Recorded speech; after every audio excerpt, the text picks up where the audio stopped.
100 ans après la Grande Guerre, il ne reste plus aucun combattant survivant. Pourtant, l'émotion des commémorations reste intacte.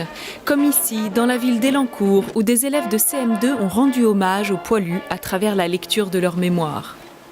David Chand, soldat britannique, décrit ce qu'il découvre.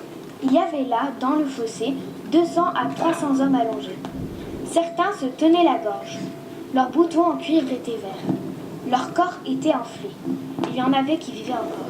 Ils ont travaillé en fait avec notamment les iPads, les nouveaux outils, donc ils ont fait leurs propres recherches et on a regardé ça ensemble et chaque groupe a pu travailler vraiment sur une partie spécifique de cette fameuse guerre. Et puis là, le devoir de mémoire pour voir qu'en fait la liberté, elle se paye aussi au prix du sang. Elancourt avait perdu 11 de ses hommes pendant le conflit. Mais l'hommage de vendredi ne s'adressait pas seulement aux victimes de la Première Guerre mondiale.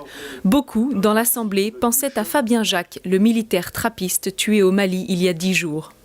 On a bien sûr plusieurs soldats ici qui ont participé à des opérations, qui sont morts pour défendre nos libertés.